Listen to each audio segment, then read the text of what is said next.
Recording studio Jalalpur Bheldi.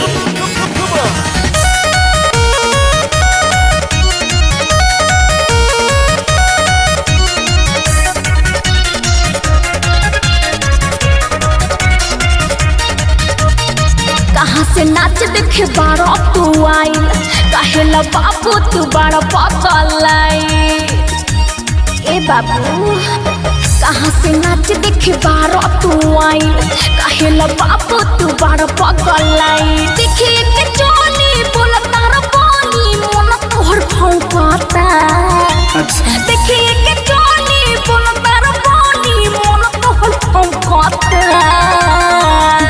ए गोरी तोरई हो लौकाता, तोरे ऊ हो लौकाता। ए गोरी तोरई हो लौकाता, तोरे ऊ हो लौकाता।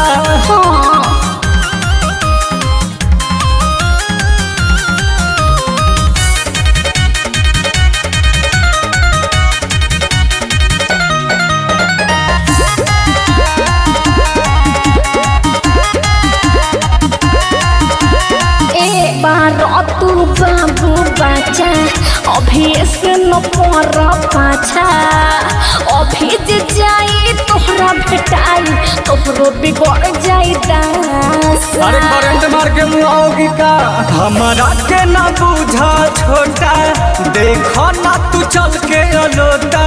सच कहता नी सुन रे गोरकी, आज पूरा कदम तोड़ कोटा।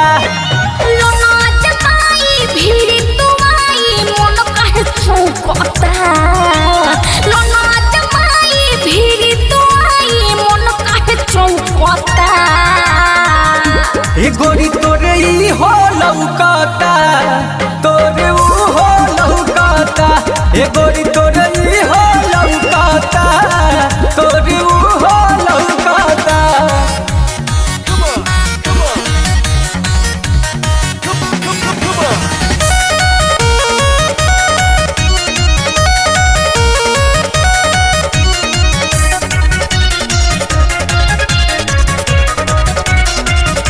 ऐसे न हमके देखा दूरे से अखिया से का, हमरो जवानी मारेला करेंट देहिया में जानी ठेका।